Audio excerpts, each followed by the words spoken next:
नमस्कार दोस्तों, आज की वीडियो काफ़ी इंटरेस्टिंग होने वाली है बिकॉज आज हम डिस्कस करने वाले हैं गाजा स्ट्रिप और वेस्ट बैंक की सिचुएशन के बारे में।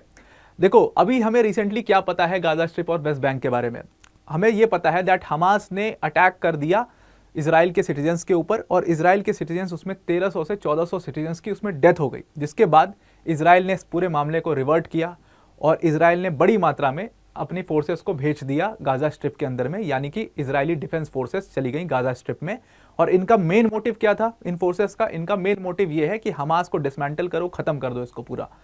लेकिन आपने देखा कि धीरे धीरे ये जो कॉन्फ्लिक्ट था, जो कि दो लोगों के बीच में था, यानी कि हमास और इसराइल के बीच में था, ये धीरे धीरे बढ़ने लग जाता है पूरे मिडिल ईस्ट के अंदर में। इसमें यूएस इन्वॉल्व हो जाता है, ईरान अपनी प्रॉक्सीज के थ्रू इसमें इन्वॉल्व हो जाता है। प्रॉक्सीज मतलब हिजबुल्ला अपने हुदीज को एक्टिव कर देता है, हमास को एक्टिव कर देता है, सीरिया बैक्ड प्रॉक्सीज को एक्टिव कर देता है और एक पूरी लड़ाई चलने लगती है। और आगे चल करके इसमें इसराइल ने ईरान की एम्बेसी पर अटैक कर दिया जो कि सीरिया में थी, और उसके बाद ईरान माना ऐसा जा रहा था कि बहुत बड़ा अटैक कर देगा इसराइल के ऊपर। और अगर ईरान ने ये अटैक कर दिया तो ये पूरा जो कॉन्फ्लिक्ट दो लोगों के बीच में था, ये पूरे मिडिल ईस्ट का कॉन्फ्लिक्ट बन जाएगा और बहुत सारे बड़े बड़े स्टेक होल्डर्स इसमें इन्वॉल्व हो जाएंगे और ये एक तरीके से वर्ल्ड वॉर का भी रूप ले सकता है। इसीलिए यूएसए ने बार बार इसराइल को रिक्वेस्ट किया कि यार आप सीज फायर अग्रीमेंट अब साइन कर लो। इसराइल का भी ऐसा मोड देखा गया कि हम भी तैयार हैं सीज फायर अग्रीमेंट को साइन करने के लिए, कोई ऐसा इशू नहीं है, और इसीलिए इसराइली अपने फोर्सेस को वापस बुलाना भी शुरू कर दिया है। तो लेकिन अगर मैं आपसे ये कहूं कि अगर इसराइल अपने सीज फायर अग्रीमेंट को साइन कर भी देता है, फिर भी पैलेस्टीन में शांति नहीं आने वाली है। सब लोग शॉक हो जाएंगे, बट हाँ ये सच्चाई है। बिकॉज दो प्रमुख पार्टीज जो कि आर्म्ड पार्टीज हैं, जो कि बहुत बड़ी पार्टीज हैं पूरे पैलेस्टीन की, यानी कि हमास और दूसरी तरफ फतह पार्टी, इन दोनों के बीच में पावर शेयरिंग और टेरिटरीज को लेकर के काफ़ी इश्यूज हैं। जहां पर हमास जो है वो फतह पार्टी को रिकॉग्नाइज नहीं करता, वो पैलेस्टीनियन अथॉरिटी को रिकॉग्नाइज नहीं करता। वहीं दूसरी तरफ ये लोग हमास को एक टेररिस्ट ऑर्गेनाइजेशन की तरह ही ट्रीट करते हैं, जैसे ठीक जैसे यूएसए ट्रीट करता है। अब ये जब इसराइल यहाँ से बाहर चला जाएगा तो हमास और पैलेस्टीनियन अथॉरिटी और फतह पार्टी जो है वो आपस में पावर शेयरिंग और टेरिटरी की शेयरिंग को लेकर के भिड़ना शुरू हो जाएंगी और फिर से एक बार एक कॉन्फ्लिक्ट, जो कि ऑन गोइंग कॉन्फ्लिक्ट है, ऑलरेडी ये 2005-2006 से चल रहा है, ये कॉन्फ्लिक्ट अभी तक खत्म नहीं हुआ है, ये कॉन्फ्लिक्ट फिर से कंटिन्यू हो जाएगा और पैलेस्टीनियंस जो सिविलियंस हैं उनको फिर से प्रॉब्लम झेलनी पड़ेगी। अब एक्चुअल में ये जो पूरा कॉन्फ्लिक्ट है, इसी को आज हम इस वीडियो के अंदर में समझने वाले हैं कि ये कॉन्फ्लिक्ट शुरू कहाँ से होता है और क्यों पावर शेयरिंग को लेकर के इशू है, क्या विचारधारा का इशू है ये या टेरिटरी का इशू है, ये क्या चीज़ है, उसको हम आज इस वीडियो के अंदर में काफ़ी डिटेल में समझने वाले हैं। अब देखो, इस पूरे इशू को समझने के लिए हमें हिस्ट्री में जाना पड़ेगा और देखना पड़ेगा ये कहानी शुरू कैसे हुई। देखो, ये कहानी शुरू होती है ऑस्लो अकॉर्ड्स के साथ में। अब ये ऑस्लो अकॉर्ड क्या है? बेसिकली ये ऑस्लो अकॉर्ड कुछ एग्रीमेंट्स हैं, बेसिकली दो एग्रीमेंट्स हैं, उनको मिला करके एक ऑस्लो अकॉर्ड कहा जाता है। और ये ऑस्लो अकॉर्ड साइन किए गए थे इसराइल और पैलेस्टीन लिबरेशन ऑर्गेनाइजेशन के द्वारा। अब ये जो पैलेस्टीन लिबरेशन ऑर्गेनाइजेशन आप देख रहे हो, पीएलओ, ये पीएलओ उस समय की प्रमुख ऑर्गेनाइजेशन थी, आज भी है, जो कि पैलेस्टीन की डिमांड को उठा रही थी। देखो, इसराइल और पैलेस्टीन का जो कॉन्फ्लिक्ट है ये सदियों पुराना था और बार बार पैलेस्टीन के सिविलियंस और पैलेस्टीन की जितनी भी पार्टीज थी, जितने भी उनके फ्रीडम फाइटर्स बोलते हैं वो लोग अपने यहाँ पर, जितने भी ये बड़े बड़े नेता थे, ये हमेशा पैलेस्टीन को एज अ कंट्री रिकॉग्नाइज करवाना चाहते थे कि इसराइल जो है वो अपना एक तो एक्सपेंशन ना करे, वेस्ट बैंक और गाजा स्ट्रिप वाले एरिया पर कब्जा ना करे, पैलेस्टीन को एज अ ऑर्गेनाइजेशन ट्रीट करे, पैलेस्टीन को एज अ कंट्री पैलेस्टीन को एज अ कंट्री ट्रीट करे और पैलेस्टीन के अंदर में पीएलओ को एज अ ऑर्गेनाइजेशन एक्नॉलेज करे। ये सब इनके डिमांड्स थे प्रमुख उस टाइम पर। और पब्लिक, ये जो पैलेस्टीन लिबरेशन ऑर्गेनाइजेशन यानी कि पीएलओ है ना, जैसे आप इंडिया में देखते हो कि इंडिया में सबसे पहले जो पार्टी हुआ करती थी वो कांग्रेस हुआ, सबसे बड़ी पार्टी जो आप देखोगे वो कांग्रेस हुआ करती थी। तो जितने भी बड़े लीडर्स निकले सब कांग्रेस पार्टी से होकर के निकले। जैसे सुभाष चंद्र बोस की विचारधारा बाद में अलग हुई तो उन्होंने फिर अपना अलग एक रास्ता पकड़ा, भगत सिंह ने फिर अपना अलग रास्ता पकड़ा, अशफाकुल्ला खान जी ने अपना अलग रास्ता पकड़ा, इन लोगों ने अपना अपना अलग रास्ता पकड़ा। लेकिन ये सब की स्टार्टिंग जो है आप देखोगे वो कांग्रेस से हुई थी। इस पूरे फ्रीडम वाले विचारधारा की जो स्टार्टिंग थी वो भी कांग्रेस से हुई थी। ठीक उसी तरीके से आप समझ लो पैलेस्टीन के अंदर में ये पीएलओ काम करती है, पैलेस्टीन लिबरेशन ऑर्गेनाइजेशन। और जितने भी पैलेस्टीन के बड़े लीडर्स आए हैं जिन्होंने पैलेस्टीन की डिमांड को वर्ल्ड लेवल पर पहुंचाया है, वो सब पीएलओ का हिस्सा हुआ करते थे। तो उस टाइम पर ऑस्लो अकॉर्ड्स के तहत पीएलओ के सबसे बड़े उस समय चेयरमैन हुआ करते थे यासिर अराफात, और उस समय इजराइल के पीएम हुआ करते थे इज्हाक राबिन।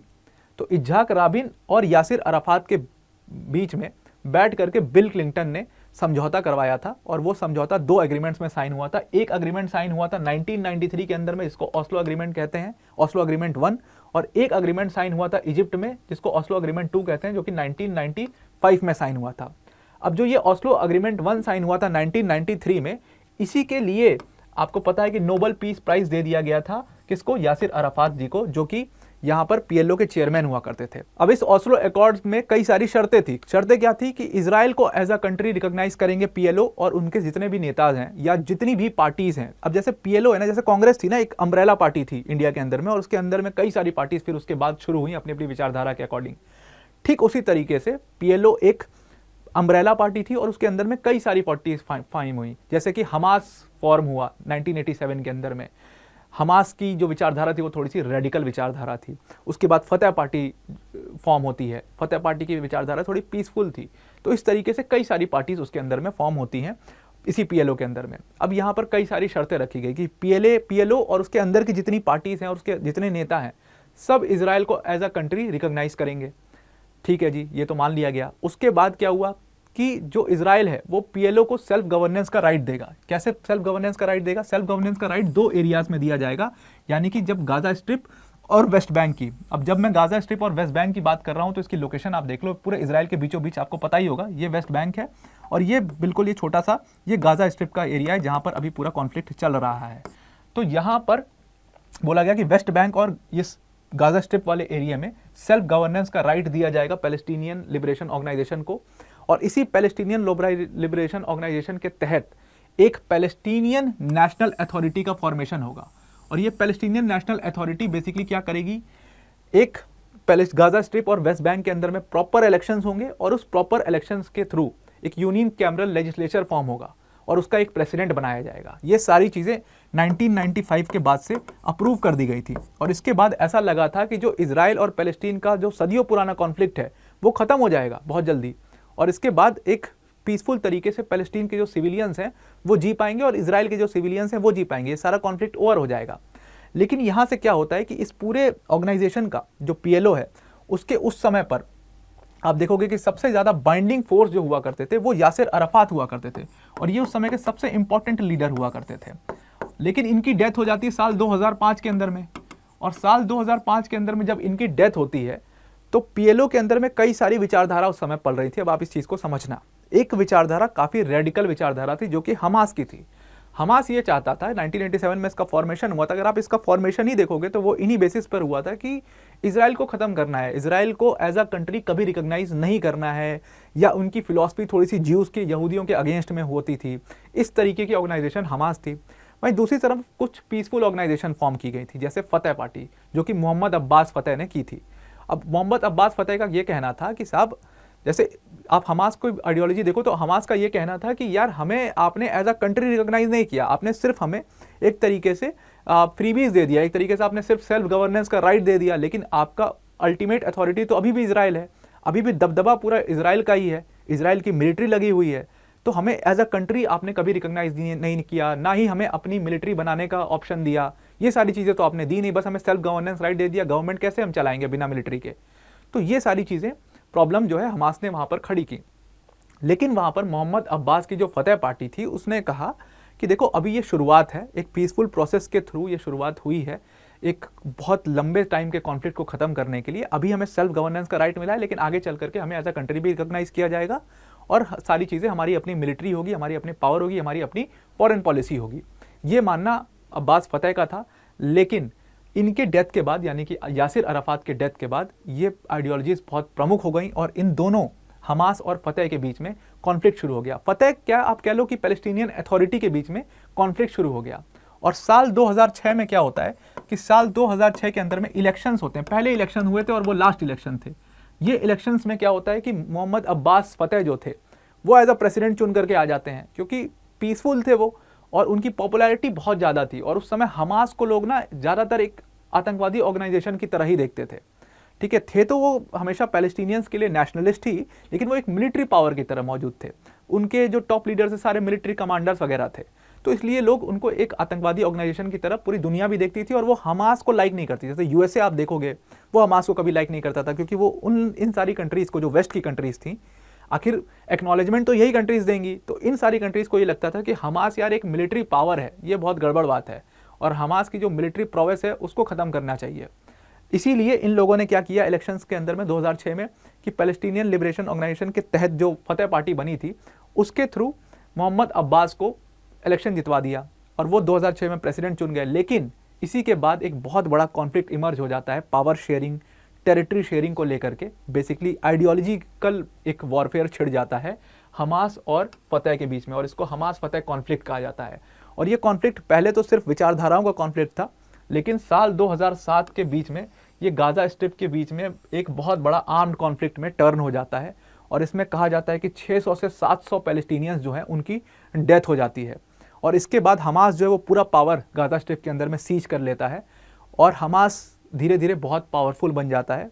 और हमास को ईरान काफ़ी सपोर्ट कर देता है, सीरिया काफ़ी सपोर्ट करता है, इराक में जो उनकी प्रॉक्सीज हैं वो सपोर्ट करती हैं, हिजबुल्ला सपोर्ट करते हैं, हुदी सपोर्ट करते हैं। इस तरीके से हमास एक पूरा पॉलिटिकल ऑर्गेनाइजेशन, अपनी एक पॉलिटिकल विंग बना लेता है और अपनी सरकार बना करके चलाने लग जाता है गाज़ा स्ट्रिप के अंदर में। और ये लोग ऐसा प्रमोट करते हैं कि ये जो पीएलओ वाले लीडर्स हैं ना, जैसे यासिर अराफात हैं और उनके बाद के जितने लीडर्स हैं, ये सब जो हैं ये सब यूएस के कहने पर ही हर काम करते हैं। और ये लोग यूएस और इजराइल के बिल्कुल पाले हुए हैं, और इनको किसी भी पैलेस्टीनियन सिविलियन की कोई परवाह नहीं है। ना ही ये लोग कभी पैलेस्टीन को एज अ कंट्री का राइट दिलवा पाएंगे, बल्कि हमास जो है वो अपनी लड़ाई लड़के बंदूकों के दम पर पैलेस्टीन को एक अलग कंट्री की तरह राइट दिलवा पाएगा, ऐसा हमास का मानना है। धीरे धीरे वो बहुत ज़्यादा स्ट्रांग हो गए और उन्होंने जो ये इलेक्शंस हुए थे इसको एकदम इनवैलिड करार दे दिया, और मोहम्मद अब्बास को जो प्रेसिडेंट बने थे वो उनको भी मानने से इनकार कर दिया। और इसी के बाद एक पूरा ये कॉन्फ्लिक्ट जो है वो चलता आ रहा है, ये अभी ऑन गोइंग कॉन्फ्लिक्ट ही है। अब जो इजराइल के लिए पूरा ये वॉर जो हो रहा है, जो पूरा कॉन्फ्लिक्ट हो रहा है इजराइल के थ्रू, तो यहाँ पर दोनों यानी कि पैलेस्टीनियन अथॉरिटी और हमास मिल करके इजराइल को काउंटर कर रहे हैं यहाँ पर। लेकिन हमास का ऐसा मानना है कि जो पैलेस्टीनियन अथॉरिटी है ये बकवास है, और ये कहीं ना कहीं इजराइल और यूएस को सपोर्ट करती है, और इसीलिए हमास और पैलेस्टीनियन अथॉरिटी के बीच में काफ़ी ज़्यादा रिफ्ट है। तो इसीलिए मैं ये कह रहा हूँ कि अगर यहाँ से इजराइल की फोर्सेस चली भी जाती हैं और एक सीज फायर एग्रीमेंट साइन हो जाता है, उसके बाद भी पैलेस्टीनियन अथॉरिटी और हमास के इतने आइडियोलॉजिकल डिफरेंसेस हैं, अपनी अपनी मांगे इतनी ज़्यादा हैं कि ये लोग आपस में पावर शेयरिंग और टेरिटरी शेयरिंग को लेकर के एक अलग कॉन्फ्लिक्ट, फिर से ये वाला कॉन्फ्लिक्ट रिज्यूम हो जाएगा, और फिर से पैलेस्टीनियन सिविलियंस को काफ़ी ज़्यादा इशू होने वाला है। तो आई होप आपको ये पूरा मामला Hamas, Fatah party, Palestinian Liberation Organisation, Palestinian Authority, ये सारी चीज़ें समझ में आ गई होंगी। आज के लिए इतना ही। Thank you and have a nice day.